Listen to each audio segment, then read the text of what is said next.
Hello and welcome to Good Games Well Played, episode 225. I'm Clint, aka JCM. With us this week is Isli Yo. and Messiah. Hello. And not too much happened this week. It's been kind of quiet. We had the biggest stuff last week with, Microsoft and the EA and yada yada. So it's kind of the quiet time now. The waters have receded as it goes for news. But we do have a couple things to go over. So Baby Steps is a game that came out recently. And they have this really funny, quote unquote, like I guess you can call it like a punishment, but like a goofy Easter egg gag where if players skip successfully skip like cutscenes, 'cause, like the way you skip cutscenes in the game, it's not just like hold X to skip cutscene. It's like you have to do a mini game to skip it. And so you can like fail skipping the cutscenes in that game, which I think is really funny. I love But that. if you successfully skip every cutscene, they hit you with a 28-minute cutscene as punishment that you can't skip, uh, which I thought was so good. But it's funny because you can only get it if you skip all the other ones. So, and in that 28-minute cutscene, they have this bit where the two characters, like in game, talk about uh, Naughty Dog's new game. Like, oh, you Intergalactic, that new game from not them? Yeah, I can't wait to play that, man. It looks good. The way they put on that jacket, dude, people don't know, man. People don't know. Like, it was really funny. Just a little bit like, yeah, getting hit with a 28-minute unskippable cutscene, I thought was a really funny It's like a Easter Kojima egg. game at that point. You're right? Yeah, it's like half the ending of Metal Gear Solid 4. Not even. It's like a third. But I just think it's for a game that's like all about, punishment if you mess up. It's like, "Oh, you successfully completed something. Well, now you have to watch this thing." Yeah, that was really good. So that was a funny bit. And then Indiana Jones and the Great Circle. Apparently, they're adding a new ending if you beat New Game Plus. So they're adding a New Game Plus to the game. So now you can, same thing. You keep whatever upgrades Indy gets. Who knows what they are? They're probably very much like Last of Us. Like, oh, you learned to punch better. I don't. I haven't played the game yet, but they add a New Game Plus, and if you beat New Game Plus, you get like a new ending, which I think is just kind of like a extra scene to the I was gonna end. say it seems weird to have a new ending in an Indiana Jones game, but like, yeah, sure, I guess why not? Yeah, the opposition wins. You're like, "Oh, no."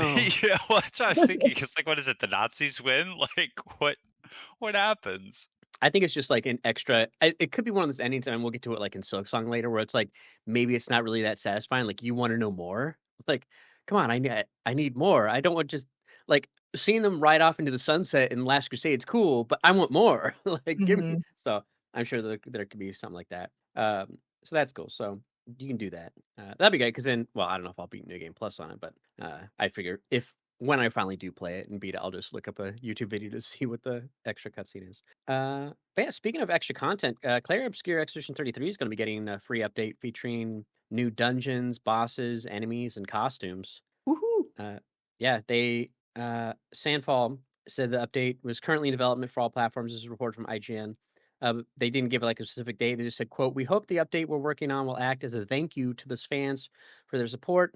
Please be patient while our team work hard on bringing you something worth the wait." It's kind of in celebration of them selling, I think, 5 million units since launch. So Sounds they're like a doing some great extra time to stuff. replay it. The real Yeah. question is, how are they gonna break our heart in the additional content? Who's gonna die and what's gonna happen? Oh god. It's unique. It says a new playable environment. So I'm curious, is it like just going to be you find a canvas you can jump into? There, it is just Mario where it's like okay, because there's a lot of times you like go I into a mean, canvas. Yeah, dear Lord, that would be so cool as additional content. yeah, That'd be really cool. yeah. But yeah, we'll see what happens. I mean, more cleared to play. Hopefully, you don't have like a crazy requirement to access the DLC. I mean, I'm sure it'll be you have to have in the open world most you know most likely, but hopefully not like a. I guess I do have a save right before the end of Act 3, so I could always just go fly around, I think I'm try to just get gonna to go it. ahead and replay it. There you go. But yeah, we can look forward to that at some point. Probably, who knows if it'll be next year or not. And then the last thing that I have saved is that apparently Bungie's started to, so they delayed Marathon indefinitely when because this was coming out this year, and they pushed it. But now they've started back up some closed technical tests that are under NDA. So that's going to be going the end of this month. So I'm curious how those are going to be. It's going to be from October 22nd to 28th. I haven't seen a request. I've tried to get into the closed alpha for it a while back, but I didn't get a access code. So we'll see who they send out. These two are probably gonna be all the big streamers that they had play it previously.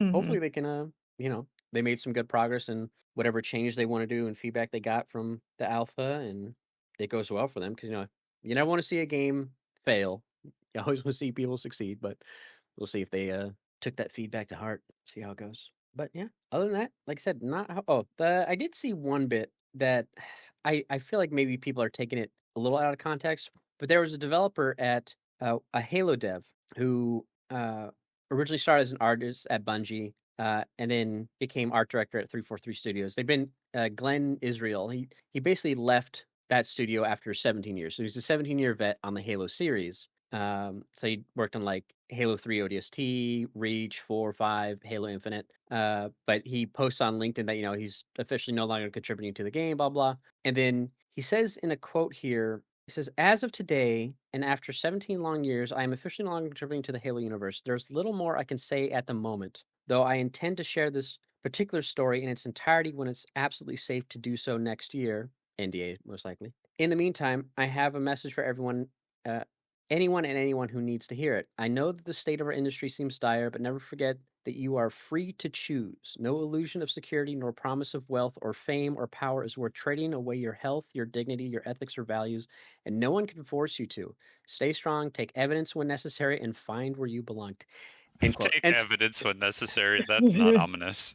yeah, so like I feel like some people are thinking like, oh, it must be like bad news for Halo. I'm like, do you not read the message? It sounds like bad news for the studio and or just Microsoft as a whole. Like Bad news not for necessarily. everybody. Yeah, it's like, yo, maybe they got some like weird requests like, hey, we have to do this, or weird constraints they gotta do or something. And he's like, nah, I don't, or like, oh, we gotta what's Microsoft's AI model that they're working on or whatever. It's like, oh, we gotta bring that in and everything. Who knows what it is, but it's like it seems some weird issue on the development side, and he's under NDA, so he can't talk about it until next year. But it's like, yeah, it's clearly not just the future of Halo. It's about the Microsoft and 343 as a whole. Like, Yeah, I Mhm. mean, my takeaway from that would be like it's not related to like sexual harassment or that type of claim because otherwise there'd probably be ongoing litigation or things like that. It's probably based around some sort of creative thing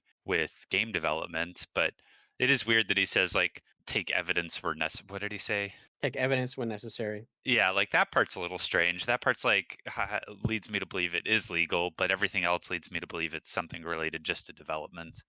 Yeah, it's funny because IGN says, needless to say, Israel's statement has prompted concern and confusion among Halo fans at the time when the future of Microsoft's once emblematic series is far from certain.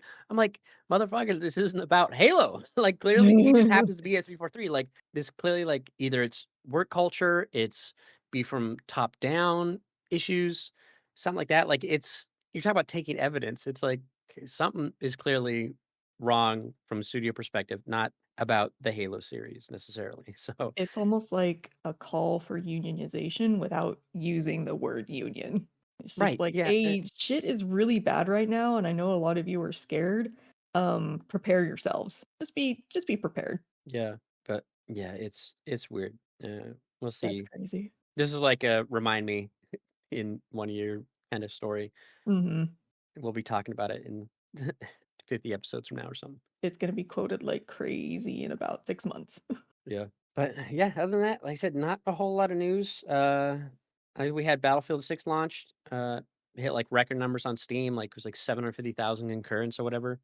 Crazy numbers. I know that EA's launcher like failed, like they couldn't keep up, so people went over to Steam, of course. But yeah, not too much news otherwise. I know the Mind's Eye Studios having issues. They've had job losses. I know they've got further layoffs feared and whatever. But yeah, other than that, there's not a ton going on in games this week. So yeah, we can go ahead and just pivot to what we've been playing, which I feel like at this point we're kind of at that tail end of we've all kind of reached our individual ends of Silksong. So it's like, all right, and we talked about it to death last episode about everything. So Mhm. I feel like that's pretty much it. Because you haven't gone back at all, tried to be anybody, Zaya, or you still have it shelved. Oh, I still pick away at it every now and then. Hmm. Mostly because like I've been watching a couple people play it just for like reaction and just people that I watch in general that I initially skipped like their VODs and stuff because I didn't want spoilers. So I've been watching Right. that and they find things that I never found and I'm like, hang on a damn minute. And so I'll go on my game and try to find it or like do a quest or something. I did a couple like of the side wish things, a couple of those Mhm. fights, those were fun. But other than that, I'm just like, I don't know, like I've gotten my fill from it Yeah. and I guess I feel like the desire to play it is always there. I can go back and play it, but I'm just like, I got what I wanted out of it. I'm good. I've had to reach that point in my life where I'm like, I gotta move on. I gotta do Yeah. something else. Time to find something else to bash my head against. Yeah. Yeah, I've since beaten it. I beat it on Monday and or Tuesday. Uh, the way where we ended on the last episode, I was at the last boss. Turned out there wasn't like anything else. So beat the final boss, got the ending, which I was like, again, kind of wish it went on a little bit more. Like I want to know more about the world. What Mhm. happens? I did run around and do the parkour bit at the top of the map. That was fun. I really Got out. enjoyed that parkour bit. I I like the parkour in this game a lot. I hated there's that final ledge or wall, I should say. And for whatever reason, I wouldn't toss the grapple to it to grab it. I would just try to float to it. But then Hornet would just like slip off. I'm like, you got like extra slippery moss in this fucker. I'd get like so mad. Like I kept forgetting like 3 times in a row because it's so much like now if you have the pin, obviously you can kind of take a break on a lot of the walls that you have to jump off of. But for whatever reason, like I kept not doing that. And like 3 times I missed. I'm like, God damn it. I'm like, okay, use the grapple, use the grapple. Come on. And then finally got up there and was like, oh, this is cool. Fun little not really like an Easter egg, but like fun little area to get to. Yeah. How's your speed running it, right, Isli? Or trying to anyways? No, I'm not going to do the speedrun. I don't really care about speedrun trophies. I've only ever gotten them in like 1 or 2 games. So I pretty much beat everything. I got all the other trophies with the exception of the Mr. Mushroom quest, which I'm finishing up right now.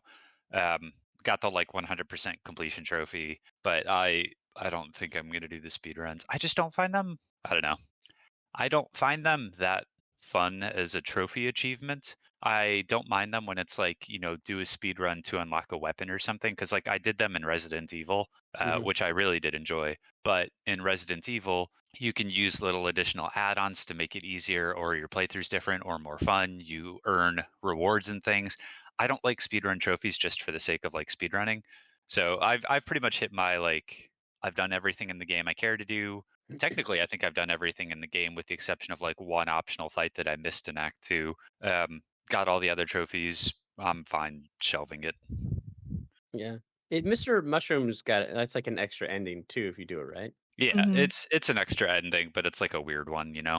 It's just a funny, like, kind of a nod back to the original game where you're just like, why did I do this? What is happening? What is okay, whatever.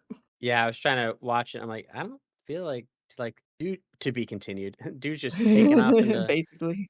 It's like, what the hell? Well, he's got the Dreamcast eyes, man. Oh no. Yeah, it's a weird ending. But yeah, I probably won't go get any of the other trophies. I don't know if I'll go back and do some of the minor stuff I missed boss wise. That one lava arena, I never went back to it. But yeah, good times. I'll be curious if they'll have like if they'll do the same thing where they plan DLC, but then they don't do it and it just goes into the game, or if they're just going to do an entirely new game. But because they've had a lot of DLC for Hollow Knight itself. I mean, because when I picked it up was the Void Heart edition, which had all like those extra little bits. Mhm. So yeah, I'm curious what else they might do for this Well, game they in the did future. in Hollow Knight. They did like a different ending for DLC. They did additional areas, and then they had the whole God Home thing, which is like a pantheon of Yeah, bosses. And then they also added all the parkour challenges that were like extra hard. And like all of those were really well received. People loved them and went back to the game. So I could see them doing that kind of stuff again for Silksong. I don't think they'll do like story deals here or anything. The story was kind yeah, of one of the elements of Silksong where I struggled with it at the end of I I understand there's a story there, and I get the style of storytelling of I haven't thought about this a lot, so like I don't know why it doesn't bother me, but the Souls storytelling style, where the storytelling is environmental and it's picking up items and reading enemy descriptions. I haven't figured out why, but in some games I love it, and in other games I just like does not click at all. And for some reason in Silksong, that storytelling style did not click, and I really don't know why. I kind of think it's like frustration over things like the runbacks and stuff like that makes me not pay attention to like items I picked up because I just want to get through things. But yeah, it didn't click for me. And the ending, you and I kind of talked about it, was they were all like somewhat lackluster. Yeah, I wish again. I wish that ending, like I guess the true, not true ending. I guess kind of true, whatever they call it. I wish that ending. They have a trophy name for it. Like I wish that just went on longer. It's funny because like the if you ask me like the story of Hollow Knight, I'd be like, I don't know. There's like a king. There's some void stuff. There's a dude, and I guess he kept the void inside him, the Hollow Knight or whatever, and blah blah blah. Like I could pay attention, but there's like and there's a lot of stuff, like, I can tell you what happened, like, Farloom start to finish, but there's a lot of stuff in Silksong. I feel like I found, more puzzle pieces, I guess, in this game, I felt like with, the first Sinner, the clockwork, workers, the drones, and trying to make, like, bug automatons with, a soul and what have you, and, like, essentially, it's just the sci-fi version of, trying to make, androids or whatever. It's Alien Earth. There's It's Go ahead. there's a lot of cool side stories that aren't part of the main story, but also aren't resolved at all. And you're like, what does this have to do with anything? Well, it's fine because like, I don't I for me, at least in Silksong, it's funny because like, like, in all the Souls games, I don't really care what's going on, even when I read the because I have this thing about fantasy. I'm like, if it's a fantasy setting, I'm like, "Okay, I'm kinda less interested," versus, like, Bloodborne, which is why I like Bloodborne so much, and then Sekiro is very straightforward. But, like, in this one, I felt like it was fun to have, like, all these little bits, like, "Oh, they were trying to do this here, and oh, and then this happened, and then yada yada." But like from a start to finish of that storyline, like if I had to put everything in order of what stuff happens, like okay, I wouldn't be able to necessarily do that. But I feel like I like having more pieces that I found in Silk Song versus Hollow Knight. I guess granted, I did play Hollow Knight a long time ago, so but like I'm just like, oh, there's these bees. Okay, well, I don't know the lore about these bees going on. There's the three mantis. I don't know mantis bugs. Like there's three bugs you fight. Like they're very regal. It's like okay, I don't know the story of those guys. I don't know what's going on here. But I felt like there was a lot more in Silksong where it's like oh because of the environments, the pilgrimage, the religion stuff. I feel like when there's religion, it stands out a lot more because it kind of just it's religion, right? So it's like math. It's going to be kind of the same across everywhere because it's math. And with religion, like okay, yeah, I can see where like what's going on here and what happened, how stuff gets twisted, yada yada. I guess Bloodborne. Um, I mean, it basically, yeah, it's Bloodborne of like they all worship the Silk Mother, not the Silk Mother thing, the original. I can't even remember who the original god is. They worship the original god. The original god went into like some hibernation thing. I guess the Silk Mother was the original god. I don't know. People got pissed off in the interim because the conductors all fucked everything up. Then the Silk Mother wakes back up and they're like, it was your fault. And it wasn't actually the Silk Mother's fault because they were tricked by the religion. And then something happens and spoilers, Hollow Knight comes back for some reason in the end and is like, sup, bro? He's the Void That's my. Lord I know, but like, why does he show up? because he rules the void. But why? I get that he rules the void, and I'm not saying why does he rule the void. I'm saying why does he show up? Because like he just shows up to be like, I'll carry you out of here, even though you already did all the hard work. Why wasn't he like stopping Grandmother Silk in the void? probably because he didn't sense. Uh, it, it could be thing like who knows how much of him is himself, I guess, and like and then Hornet being in it. It's like, oh, I gotta go. I gotta go help out a friend. But Well, my understanding of it was that Grandmother Silk was just so powerful that when she got, dragged down into the void, she's still fighting it kind of right, thing. So it's yeah, like, and then plus Lace is like, I don't know what her deal is. She's just mad. She's just pure mad at silk, yeah. everything. But yeah, she's like trying to get the power to be the new Grandmother Silk or new Mother Silk. So when Grandmother Silk is actually like fully killed, then the void is kind of like, okay, everything's back to normal. We can hang out again. Yeah, like, she's able to resist, which is why there's all the tremors that were going on, and then, Mhm. yeah, she even says, like, "I'm not myself anymore." Like, she's like, "In Yeah. continuity," she's like, "Yeah, but I'm not myself down there." Like, it's not the me you knew anymore because of this corruption, Mhm. And the but fact yeah. that, like, the like void threads or whatever is kind of like Grandmother Silk manipulating the void to try to resume control over Farloom. It's just like Hmm. she's just that powerful. Yeah. Yeah. It's a good game. Just I wish the ending was just a little longer. Like I said, I think it would just be so cool to see like just while the credits rolled, just like a zoomed out kind of watch of like people recovering. I don't know. I feel like that's always fun. To go back to the first shrine or whatever, see what's going on Hmm. there. Go back to Bellheart. People going back to Bone Bottom trying to recover. Like just showing that maybe see someone because I feel like other games have done that. Like, and then you see someone like kind of just looking out where it's like it's during the credits. It's just the people there, them trying to restore stuff after everything has gone bad. And I wish I could think I of mean, what media it was that has done that. honestly, my favorite ending in the game was the cursed ending because like it was the one that had in a weird way the most resolution because you like see how it all ends and it has like a bow that wraps everything up in a bad way, but it wraps everything up. The other Yeah. endings like didn't wrap things up necessarily in a satisfying way. The cursed one was like, oh yeah, this is the interesting but bad ending, but it also feels like it like it just there was a lot of finality to that, and I still kind of feel like the game should have just maybe ended with Act 2 or like Act 3 needed more. It didn't I feel like they created the structure of like Act 1 is, start of the game, get used to it, intro, Act 2 is your typical climax, and Act 3 was meant to be like you hit the climax in Act 2, oops, you fucked up, here's the story structure of like saving the area that you thought you were saving before, but now you know the real enemy. But like it never actually felt that way in Act 3. Yeah, I suppose maybe.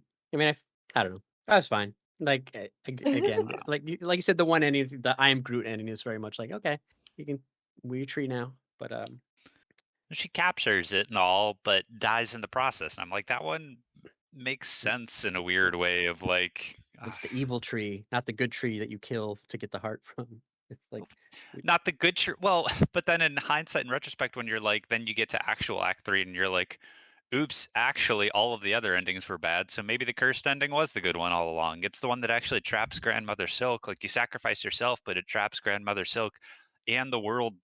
We don't It doesn't pan out enough, but I'm like, I don't think you get the world going to shit. I think that it's just Hornet and Grandmother Silk trapped in the tree, and I'm like, that actually is probably the best outcome here because you I haven't turned think all of the Farloom to shit. I think the implication though is like, yeah, Hornet and Grandmother Silk have like used because of this parasite thing, but it's just going to continue to spread. Because when you originally yeah, find that yeah. worm witch thing, it's like it's taken over her home and it's like spreading out into And the which it's woods it's and the dead stuff. So space. It's the convergence. Oh, well, gonna be one.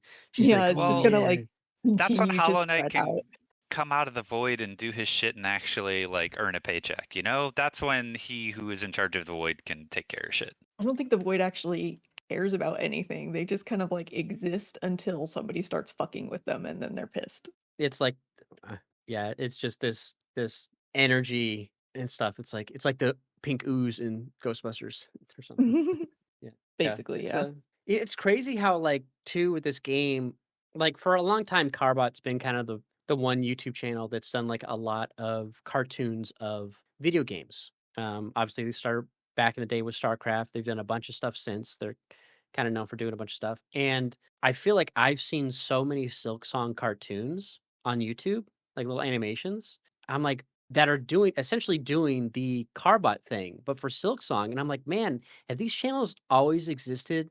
They just didn't take off, but because Silksong is so popular, now they're, getting their time in the light, like in the algorithm. Like that must be the case. Like I never actually clicked on the profiles and go to their channels to see like how long have they been creating content. But it's weird that this whole style of video is now popping up in popularity with Silksong specifically, versus anything else. But yeah, I mean it's because they're fun. I post some in Discord and whatnot. They're good. And Carbot, they're finally doing theirs. I'm like, ooh man, Mhm. you guys are they do theirs at such a bigger scale and like production. I'm like, oh, you're gonna be like not behind, but like I maybe they didn't foresee how popular this is gonna be, and these like smaller teams who are doing them, or these smaller folks who are doing it, like can kick them out probably a little faster, versus the way Carbot does it. So it's like, oh, you're gonna be a little late to the party now.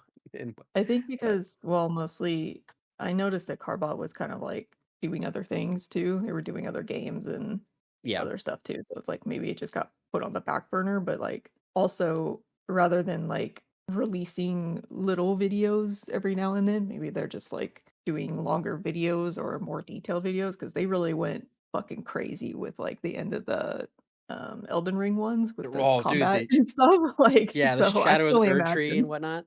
Yeah. Yeah, they did the whole DLC was like 9 big old episodes. Yeah, because that's the thing too. It's like it works because the other content that's like that is Viva La Dirt League, where they did PUBG logic way back in the day. And then after PUBG, they did stuff like Red Dead Redemption logic, they did Tarkov logic, Dark Souls logic, and like all these logic videos, but it's like it's real skits. But it's pointing out it's all stuff that is relatable, and that's what Carbot does too. It's like the joke is you can easily identify, especially with like Elden Ring.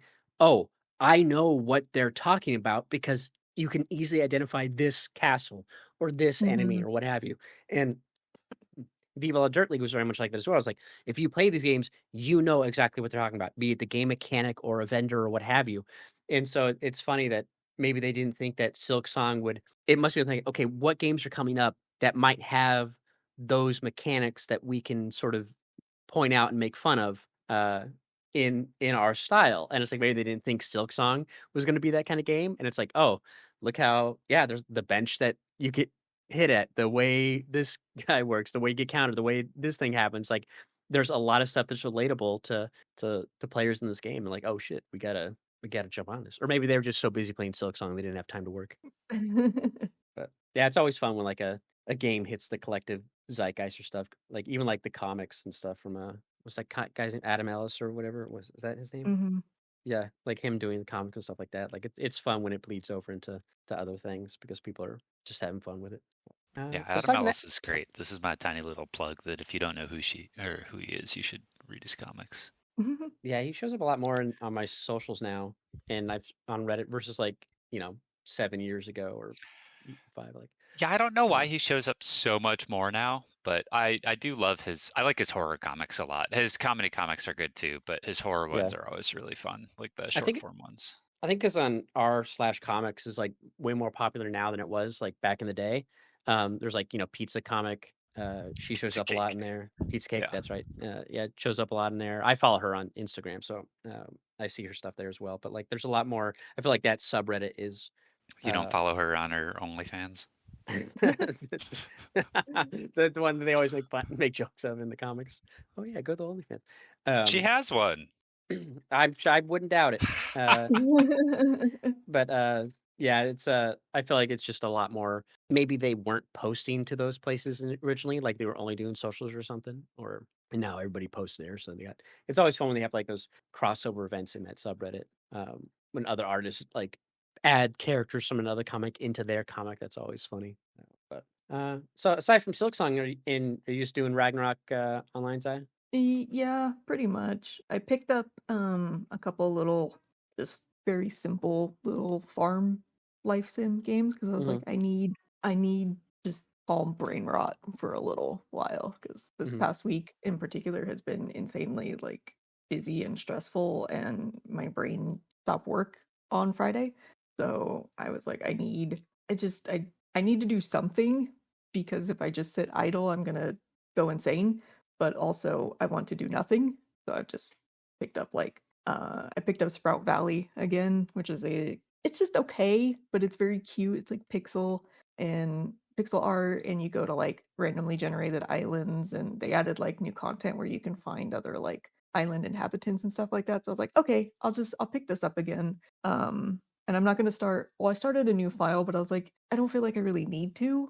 So I just went back to my old file and was like, I'm just going to build my island out and make it as insane as possible. So that's basically all I've been doing. Yeah. There been any like you haven't talked about 14? Is it like just in kind of that lull right now, waiting for a new content update down the line? It's in the same realm as Monster Hunter for me right now in that I really, really want to play it, but brain don't work good. So I'm just like I can't it's not that well, yeah, I can't focus like enough to actually enjoy it because they just recently did a collaboration with each other where there's a new hunt in Monster Hunter where you have to hunt Omega, which is insane for a Monster Hunter game, and I'm extremely like interested in how that works. But also in 14, they added a new raid where you fight Arkveld. Like I've got to get into this and like do it, but again, brain no work, it brain done. So I think I'm probably throughout the week I'm gonna pick at the Monster Hunter raid for a little bit, and then next weekend I'll probably do the 14 raid. But my brain just needs it. It just needs to stop. It just needs a Per break. conversations, brain no work. Yeah, brain no worky. It's done. It's tired of thinking of things and doing things. So I need to just I'm gonna farm this weekend, and then next week I'll do a farming of a different kind. Yeah, there you go. Isli, you said you started playing Silent Hill F, right? I was muted. Yes, I Okay. did start playing Silent He Hill was in the last. Silent Hills. No, I was cutting an onion and I was making moaning noises of like, So sad. my eyes, my eyes. This sucks. Because Why do my I keep knife doing is, this? yeah, my knife is really dull. So I was muting myself so that you couldn't hear me moaning. OnlyFans. Okay.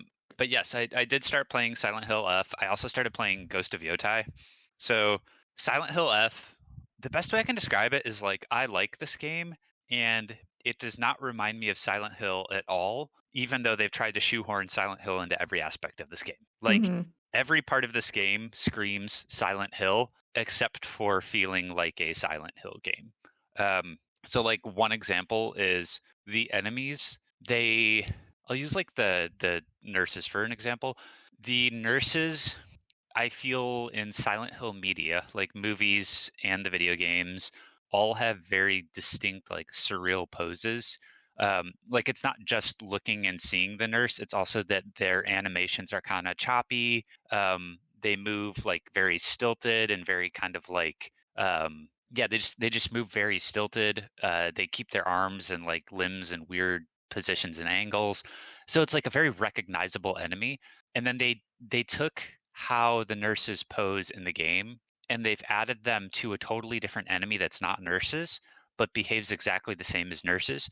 So it's really weird because it's like they took things like that and they're like, well, people love the nurses from Silent Hill, so let's put a different skin on them and make them Japanese schoolgirls, which is pretty much what they did. And it's like you see things like that and you're like, I know what you're going for. I know why you did this, because you were like, how do you translate the nurses to a totally different location where it wouldn't necessarily make sense for them to be exactly the same, so we need to do our own spin on it. But what it comes off as is it's like it's just a little strange. And I feel like that's been the case with everything in the game, where it just feels like Silent Hill was shoehorned into it, and what they really wanted to make was just like a Japanese horror game. And I mentioned this in Discord, but like the game it actually reminds me of a lot is Siren. What was it? Siren, the last, I can't remember what the subtitle is, but the like PS3 Japanese horror game Siren. It reminds me much more of that than Silent Hill for some way, or for some reason. Is it fun though? It is fun. It's above average. Yeah, I guess I talked all that about that, but not fun. I am enjoying it. It's like an above average Japanese horror game. The gameplay style is similar to the older Silent Hills with like a fresh coat of paint. I would say it's not as polished as the Silent Hill 2 remake, but it is significantly more polished than all of the older games. It does, in my opinion, it leans more towards like a classic remaster than a remake. Yeah, I mean the combat is kind of lacking, which is I felt the same way about the Silent Hill 2 remake. The combat is like a little pared down from even what it was in the remake. The story is weird Japanese horror that is interesting but doesn't actually remind me of Silent Hill. It is pretty spooky, but it's spooky in a different way than everything else. So yeah, I mean, I'm enjoying it. I don't think I'm far enough into it yet to like form a total opinion on it, but I'm enjoying it. I'll keep playing it. I just don't If think it it's a Silent Hill game. if it wasn't called Silent Hill, do you think you'd be enjoying it if someone said, "Hey, play this horror game"? I think I would enjoy it more if it wasn't called Silent Hill. Because you I have Silent think Hill that expectations? Yeah, I think that because they called it Silent Hill, I'm expecting certain things Silent Hill, and then it's blatantly obvious when I see things that were shoehorned in to make it a Silent Hill game. I think that if I went in without expectations of it being a Silent Hill, and and by that I don't just mean like a level of quality. I think I would enjoy it more. I think that one of the biggest things I struggle with right now is everything with the story. The Silent Hill name is making me try to figure out why it's called a Silent Hill game. And more, I'm just like, it just shouldn't have been.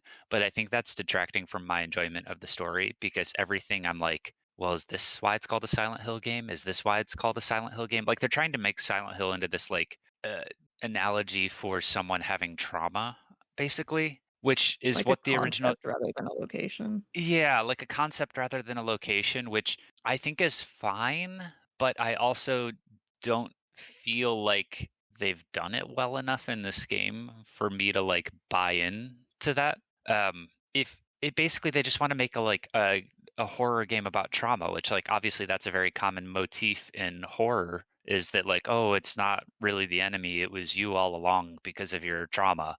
I mean, like Babadook did that. Like, there's so many movies and things like that where it's all actually just about like the character's trauma. But that's like, you don't need the Silent Hill name for that. That's common enough motif in horror media that you could just do whatever the fuck you want. You don't need it to be Silent Hill. And I think that because of that and because they attach the Silent Hill name to it, I keep having different expectations on how the story is going to go or how it's going to tie back. And I keep waiting for it to like click and it doesn't click. Whereas if it didn't have the Silent Hill name, I wouldn't have that expectation. And I would just take it at face value, which is that it like is a pretty decent Japanese horror game. Yeah, I it's think interesting I because go go ahead. ahead. Oh. I was looking up the developer, Neo Barge Entertainment. Mhm. Why did it take me to the a Spanish wiki? That's weird. But I was looking at like what they did previously. They did a bunch of remakes, like the Devil May Cry HD collection, Onimusha HD, the Resident Evil Origins collection. They did help apparently with Marvel's Avengers, which was published, of course, by Square. They've been helping with that. And then yeah, RA2 remake, 3 remake, Biohazard. They apparently helped work on Biohazard. And they helped work on FF7 Rebirth. And they did Dead Rising Deluxe Round. So they've helped work on like a lot of remasters and collections. So I'm wondering if this was like they started making a game and maybe when they were pitching publishers, like you said, and then because they've worked with Capcom, Square, Nexon, and this is the first game with Konami. So I'm wondering if it was like they're like, "Oh, hey, we got a game we're working on." They went to Capcom. Capcom's like, "Nah, horror's kind of our thing." So they passed, and then fuck Square, who knows what the hell they're doing, right? And then so it's like maybe they went to Konami, and maybe that was just how like, "Hey, we'll publish your game, but let's kind of it'll do better for you as a what appears to be a first time game from them if we title it, if we make it into Silent Hill versus like Konami publishing a game that's just a horror game from a team no one knows. You know what I mean? I think I mentioned in Discord too when I very first started watching Gab play it. I was wondering what this game was before Konami decided that it needed to be a Silent Hill game because that's what it feels like. And I think it would have been fine as its own standalone thing with like little Easter eggs and little like nostalgic tie-ins Silent Hill because the overall concept of it is very Silent Hill, but I feel like that's kind of just a thing of Japanese horror because when you look at it from an objective standpoint, it does have a very much more like Fatal Frame kind of vibe to it. And then there's Oh, Mhm. like, that's a good way to put it too. Fatal yeah, Frame. it has a very like, and watching Gab play it may have tinted my perspective a little bit because she's a massive, massive Fatal Frame fan. So it's like she can point out like, oh, this really reminds me of this specific instance in like Fatal Frame 5, or this sound effect is very similar to what's in Fatal Frame 2. So she's like very specific about it. But it's like, but it's true, especially like, well, I don't want to get into spoilers, but there is a section that's very like this is very thematically similar to Fatal Frame 5, but I understand also that it's because it's very like Japanese. It's a very heavy Japanese horror like trope to it. So Mhm. I'm honestly interested in to know if it was originally not necessarily its own thing, but something that was like very loosely tied to Silent Hill, and they just It's got to decided be like that. it's just too There's no similar. way. Yeah. It's just too similar to Silent Hill for Konami to put it out and not call it Silent Hill, and they're worried about, like, maybe backblow from that, of being like, "Hey, you made this game, but you're not gonna make a new Silent Hill game," so it's like they kind of felt obligated to call it a Silent Hill, But whereas I it's think it would have been fine on its own. yeah, but it's like it's also it's being done by an indie development team who like it a Taiwanese developer. So it's like a small team who's like, oh hey, Mhm. let's make this game. And again, that we're looking for publishers, and it just feels like from a business perspective, it does just feel like Konami said, sure, but let's tweak it. Let's just make some Yeah. tweaks so it fits this mold. I mean, there was another game I was trying to think of while you were talking where they did that. They're like, oh, we'll let you make this game, like we'll publish it, but let's make it one of our fit into our franchise of this thing to where it's like there might be little aspects, not necessarily Easter eggs, but like stuff in there where it's like, okay, and on the top of my head, I can't recall what it was, but it's the same kind of thing. And it's like, because it comes down to the question, like, would it have sold, which is why this is like, do you think you would play this if it wasn't called Silent Hill?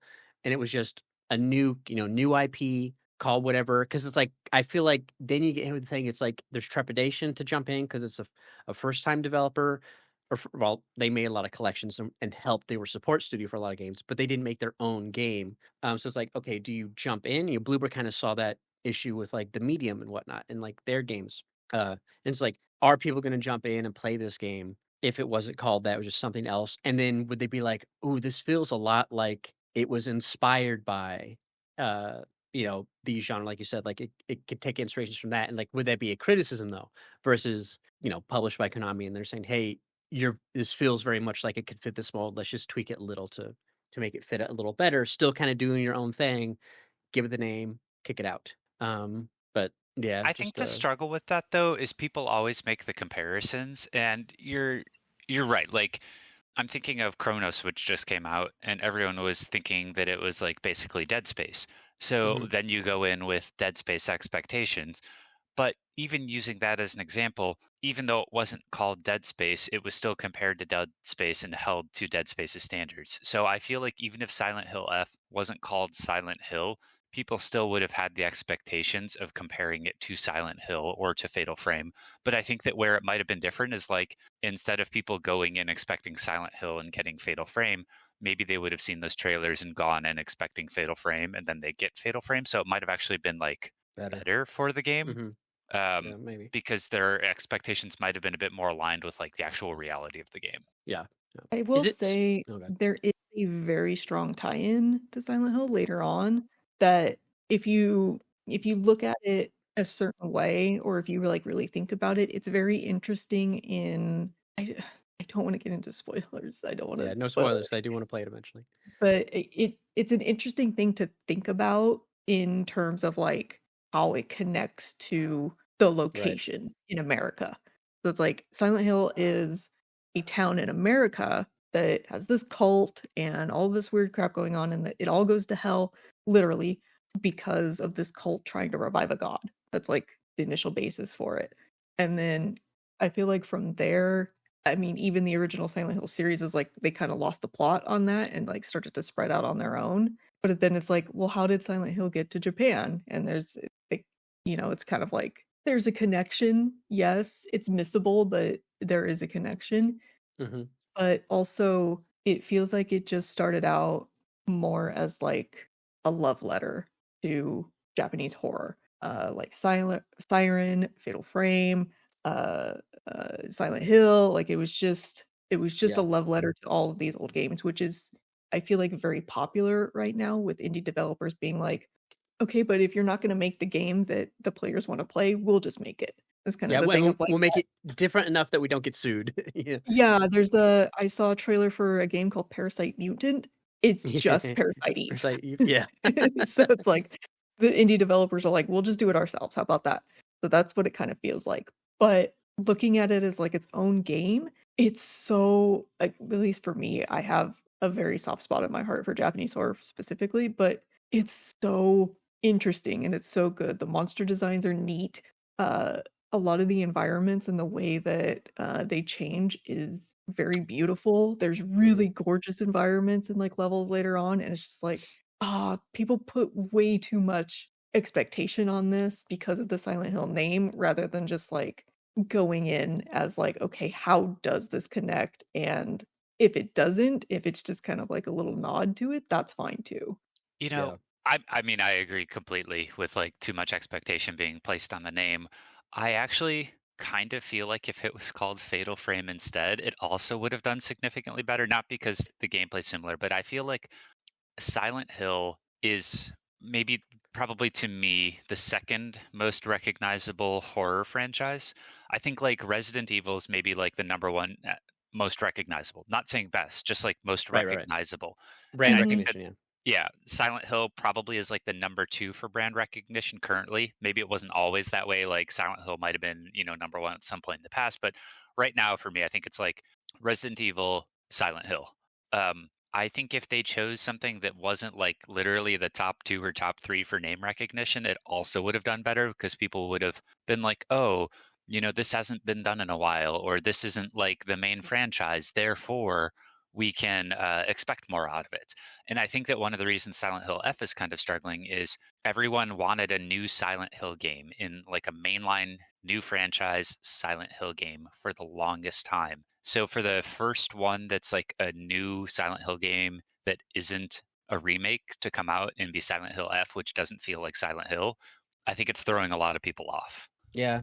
Yeah. Mhm. I And a lot of people still have Silent Hills on the brain. It's like you could have made that game, but you have this like vendetta against Kojima. So instead of mhm. just like working something out and putting that game out, you made Silent Hill F instead, which was just a love letter game, and then you made it into Silent Hill specifically. Yeah. Yeah, it's like, I still think it just was corporate in order to secure funding. They're like, because they think they can make more money if it's under a game that they own, a franchise they own versus just, standalone thing. And they're Mhm. probably not wrong. They probably can make more money doing it this way. Mhm. I say I would have still picked it up and been interested in it, but it's hard to like know for sure. So yeah, they probably will make more money because of it. Well, it's like the Cloverfield paradox, right? Like that was a movie that was its own thing, and then they're like, "Oh, we'll do it, but let's tie it into Cloverfield somehow." So then, like the whole time, we're like, "How the fuck does this tie into Cloverfield?" And it's like, "Oh, it's this very like this one little scene at the end that doesn't really matter." that But it's like, I that will one probably wouldn't watch it cracked me otherwise. up. Like it's like, okay, I'll watch this, but I'm like the whole time just wondering like, how does this tie in? How does this tie in? And it's like there's just that one little I scene, feel like but they did that just to fuck with people personally. But yeah, it's again, it goes back to would anybody have watched it otherwise? So it's it's tough. New IP is tough to get going unless it's by a new IP by someone who left a studio or something. Mhm. I want to believe that this is like a setup to kind of like not really a revival, but like a new era of Silent Hill. Like there's going to be a new mainline one set in the actual town at some point, and it's going to tie into the things and the themes that are in Silent Hill F. I feel like that's being too optimistic, but like I want to believe that that's the case just because I don't know. I obviously I'm not playing it myself because I'm a chicken shit, but I like the game. I think it's neat and interesting, and I think it's gorgeous. It's absolutely beautiful. But there are things that like it's neat that there are things that tie into Silent Hill, and then there are things that happen that's like this is not Silent Hill. This is crazy. Yeah, it's like and they said Konami said like in a post on social saying like not all future Silent Hill games will have gameplay like F. Rather, we aim to create a series that is always challenging in a positive way, offering a different flavor of gameplay with each title. Of course, some things will remain unchanged, and the most important of these is the quality of the story. We firmly believe that a psychological story is essential to the essence of Silent Hill, and we will continue to focus on this aspect, confidently delivering it I in the future I and agree whatnot. So with it's all like, of okay. those statements and like that comment. And I actually don't care about the gameplay at all because frankly, I don't think Silent Hill's ever had great gameplay. It hasn't had horrible gameplay, but like even the remake, while I thought it was a great improvement, the gameplay in the remake still was like, not the best. I wouldn't mind gameplay changes to Silent Hill. I think that where I just struggle with it is like to me, I never defined Silent Hill as just a game about trauma. Like that's such a generic horror trope. Silent Hill very specifically was like a location, a cult, and it was like very personal stories told in that location and cult. and like how it related to that, which I also think is like why some of the later Silent Hill games, like The Room and things, didn't like resonate with people as much.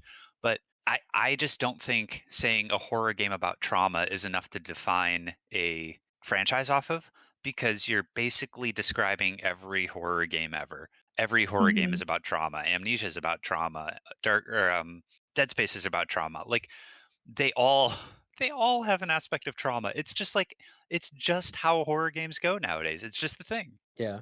And it's fine to like want to do something different for each one. I mean, that's kind of how like Resident Evil's going. Like each one, you have the first person perspective and third person. Those make them a little different. And like even Seven like is so different versus all of the ones that have been coming out as far as how it like ties into the overall big picture and then Village. Uh, just expands on that one. But yeah, it's like okay, you can do different stuff, but the problem is like unless you have a lot of studios doing games in the pipeline. That way, if one doesn't do so well or doesn't resonate with fans, they have a new one coming out.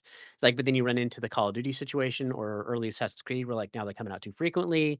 Mhm. But if it's like, I feel like with Silent Hill, if there was one like every October or every other October, I feel like that would be fine because then it's like okay, it's spooky season. Here comes the new Silent Hill game. Let's see if I like this one. But obviously they'll just have to because I feel like if they were the exact same formula as like one or two, then maybe you'd run into that. Okay, this is getting kind of, I know exactly what's going to happen, yada yada. So I feel like being different is enough. Like I've only played the two remake. I've never played any of the Silent Hill, so I feel like that's why I'm really interested to play F. It's like I don't have that frame of reference for what all the other games are like. I didn't play The Room. I didn't play all these other ones, So it's to me, I'm like, oh, this is Silent Hill. It's like this is my James Bond, not Sean Connery or something. So it'll be interesting when I finally jump into it. But yeah, I'll have to get in at some point and play. There's so much stuff coming out. How far are you into Ghost of Yotai? Oh, like not far at all. Yeah, yeah, Far enough to know that it's a gorgeous game that I've gotten like introductions to the new combat systems, things like that. But I think I only have like an hour and a half in the game, which is not far enough to make an opinion about it. It looks beautiful yeah. though. I want to play something short because I'm like I just did like 80 something hours in Silksong. Like I got to play some. And I was looking. I'm thinking because I am playing. If you just do the MSQ, Borderlands goes pretty quick. I just beat one of the second of like the three bosses in the story you have to beat the other day with my cousin. Did that, and then we're gonna go after the last boss and yada yada, or the third boss, and you got to fight the final boss at the end. But it seems to be going pretty quick if you don't do a lot of the side content. But I was looking at Dying Light the Beast, and that's like I think like 14 something hours because it's like a little smaller game, maybe a little more if you do some of the side stuff. I'm like, you know what, I could go for just something that won't take me long to beat. And I could just play it and have fun. And the parkour seems like it'd be a really good time. I know it'd be two first person shooters at the same time, but I do kind of want to just play that because I don't want to jump into Ghost of Utah. I was like, that's going to take me forever to beat.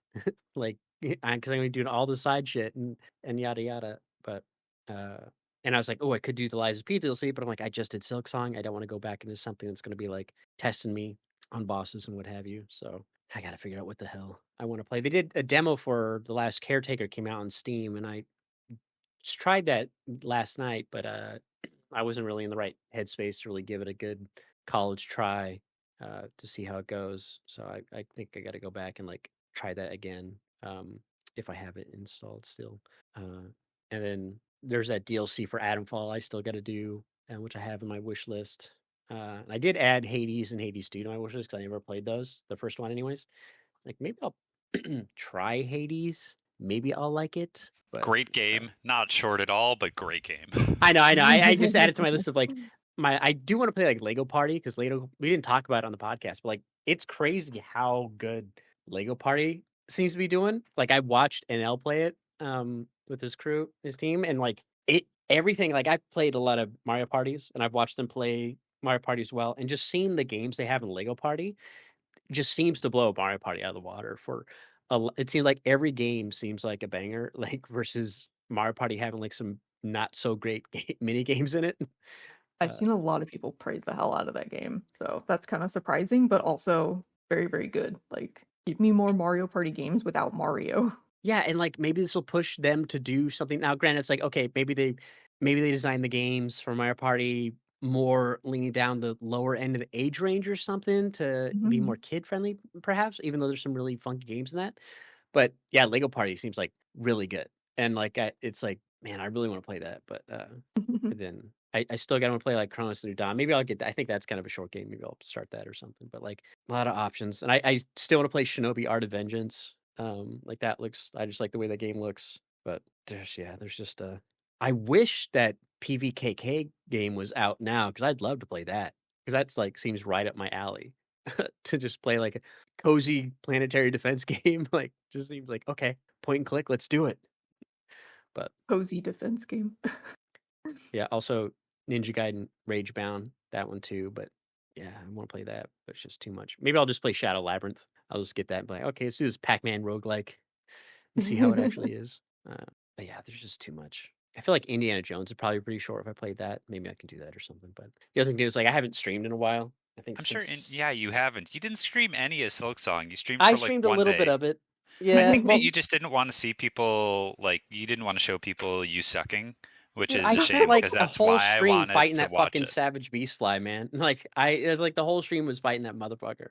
Uh no, it's because it was like it just got too hot and I couldn't cool down my office. I'm like, I'm not streaming because then it'll just get hot in here and that'll just ruin my Silksong playthrough. But then it's like we had Alien Earth, Peacemaker, some like all these TV shows that are coming that are releasing. So I'm like, okay, well I'm gonna watch the show, and then it's like, oh, I'm putting together Warhammer stuff. So I'm like, okay, I'm just not gonna stream anything or play much. But yeah, a lot of options. I just gotta figure out what I'm feeling. But I do want to play something that's kind of like a shorter. Maybe if somebody would like, get Sons of the Forest on PC, we could play that or something. God damn, man, that does feel like a perfect Christmas game, right? You know, get really into the Hell Christmas yeah, spirit. crash land on an island. But Yeah, I'm kind of struggling with that too with both Silent Hill and Ghost of Yotai, which is just that I'm just not the most motivated to play either one of them right now because Silksong was way longer than I thought it would be. I did not think Silksong would be like a 40 plus hour game. I thought it would be like a 10 to 20 hour game maybe. I don't know how long I thought it would be, but it took longer than I expected. And now I do want like a high quality game, but I want a high quality game that's like 8 to 10 hours and done. yeah, yeah. That's why I'm really eyeballing Dying Light the Beast. Just I'm like, I feel like I can have a lot of fun. I love Is the that platforms actually a games. short one though? I haven't Yeah, I really think looked into it. when I looked at how long to beat, I think it was like how long to beat. I think people were saying that the main game was pretty short. Dying Light the Beast. Let's see. It says main story is just 15 and a half. And if you do main and extras like 28. But I'm like, that's so much shorter than if I just do a couple of extra stuff and then go run around and play. But I also kind of want to find something that's good to stream. Like that's the other thing too, is like there's so many single player games I can play right now. But I'm like, I would like to play something that was like, okay, a good stream game, as well, and then maybe not stream every night, but, something to stream, but that's just not a whole lot, which is why Silent Hill would be a good one because then I could, like if that is short, that could be a good stream game as well, because it's spooky and whatnot, and then so is Chronos: The New Dawn, but it's like I don't know which one to do, so we'll see, but, yeah, other than that, I haven't played a whole lot else, I was playing some Balatro yesterday because I was at like this function I had to go to, and it was a birthday, and like I was playing on my phone, and I had it's like, oh, the next common Joker's negative, and I got it, and it was the dust card, and I was like, but it was negative, so I didn't recognize it. I was like, have I never seen this Joker before? I was like, oh my god, there's like a Joker I've never seen in Balatro. I was like, what the hell? And then I was like, it was that one where it's like your final hand replays all the cards that were played, and in my head, that meant, like, all the cards in from every hand, not just the last hands. It's like, "Damn, this sounds like a really good Joker." I was like, "No, it's just the last hand you play, whatever it was, it re-triggers it." Yeah, I'm still trying to get gold stake on mobile. I did on PC, but I haven't done it on mobile, so I'm trying to get that. I had, like, a good run going too, and then I thought I was like, "Oh, if I could get this one card, this one Joker, this would be really good," but I shouldn't have done it because it was too late in the run. I was like, I should have just stuck what I had, and then I would have been fine, and then I failed immediately on the thing. I was like, "God damn Your it." hubris. Yeah. Then I had a boss blind that was, like, extra large blind. I was like, "Motherfucker, I'm not gonna be able to get this. I don't have my Jokers good enough right now." It's like, so I'm like, I just gotta throw in the towel. But yeah, other than that, like games, just doing a lot of Warhammer stuff. Like I finally started magnetizing some. I got a tank, and I'm just magnetizing some little weapons on it. while I was watching shows and whatnot. That is the nice thing about TV. It's like, all right, I can do a lot of Warhammer. I could paint a lot of stuff. Man, it sucked. I picked up is it a while back. I picked up this dreadnought that was really fun to put together, and I started painting. I'm like, oh, this is gonna be great painting this thing. And then there's another version of a dreadnought that I was like, oh, I'll pick up this one because I had so much fun putting together that other one. But the one I got, the second one, was like it was in back when 10th edition came out. The Leviathan box set had this dreadnought in it, but everything in that box is push fit for new players. So I didn't know that. So when I got it, like it was essentially like pre-assembled into bigger chunks that you just push together. I'm like, man, I was like, I like the building process. I like taking all the individual plates and having to put them together and, you know, put out the liquid cement and whatnot, and then do all the little gubbins that are really annoying and putting those together. And I'm like, it's fun with the vehicles because they're like very, you know, flat edges you put together. But it was like I was so disappointed when I put it together. I was like, man, I was like, I didn't know this push. And then I got so upset about it. I bought a tank, and I was like, oh, I'll get this tank. This will be a lot of little pieces put together and yada yada. But it was funny I'm when I got the upset I'm gonna tank. buy a tank. Yeah, I gotta feel better. It's like when you try some food, you're like, oh, I'm really in the mood for like some Mexican food or some pizza or hamburger or something. Like you get it, you're like, oh, this is very like I didn't enjoy this. It wasn't good. I'm like, I'm so mad. Tomorrow night I'm gonna have to get one from the place I really like. Uh, I've done that. But the tank I got, I was putting it together, and when I was done, I had a lot of extra pieces left over. I was like, why do I have so many extra pieces? I followed all the instructions. And it turns out when they came out with this tank, they essentially took the design of another vehicle, a transport vehicle that they had, and then just added some extra sprue bits to convert it into a tank. But they left, I guess it's just cost effective to just leave the one big sprue sheet that has some of those extra bits and only put a couple different ones on there and then pack in the extra gubbins you need to make the tank. And I'm like, so I just had like half a sprue of like all these extra parts. I'm like, all right, I guess I just can kit bash some shit later or something. I don't know. But yeah, I I put can that make together. my own tank. That's right. I was catching up on Gen V, and I put the tank together, and it was just a lot of fun. I kind of like this season of Gen V.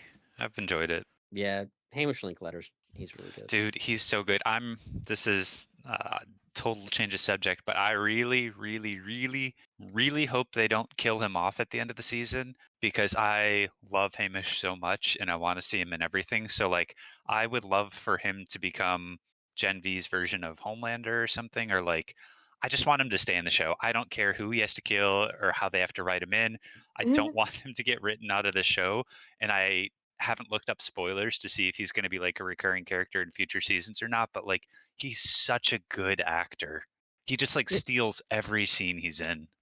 it'll be weird if Gen V goes past because season 5 is the last season of The Boys. So Gen V, I think, is planned to go one season further than The Boys.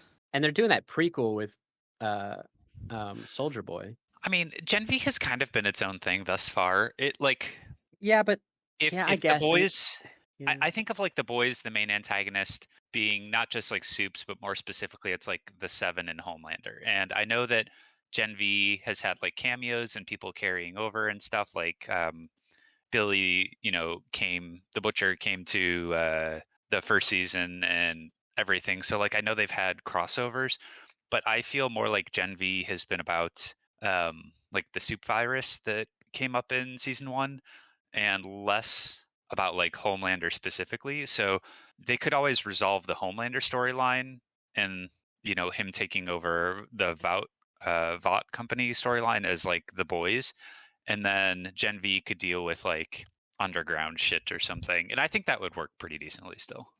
Maybe, but like the whole storyline with like this is the whole secret project, which is directly related to, Homelander in a way, and like you got not really spoilers because first episode, but like Starlight needing Marie to look into it and yada yada. Project Odessa. It's very like Half-Life name project. But yeah, it's like it's still tied into like, okay, the wider stuff in the world. I mean, even the students, the whole Soups versus human thing, like that storyline, which is from The Boys. So it's like I'm curious, like what could you do? Like the stakes are the students, but it's all related to the state of the world. So yeah, I'm wondering like what they could do if they continued it without anybody else.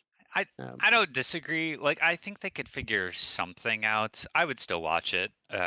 Just for the style of show it is. Like I like the dark superhero genre. Although I yeah, rewatched Brightburn recently, and man, that movie does not hold up well. and like just the evil Superman storyline doesn't hold No, up. no, the evil Superman story is still great. More of just like I just rewatched it recently, and I remembered really enjoying it when it came out, and I rewatched it, and I'm like, this movie's got like a ton of plot holes and shit, and like is not as good as I remember. It mostly like it's not as good as I remember it being. I rewatched Chronicle the other day. That was That movie is as good as I remember it being. via a React channel, and that was it was like That's a good great times. movie. Yeah, yeah, yeah. Lots of shows. Coming out. We talked about it before. Probably putting together doing a lot of Warhammer stuff between. Man, I gotta find something that's challenging because then like again, just like with Silksong, like fight the boss, paint some more hammer, fight the boss, paint some more hammer.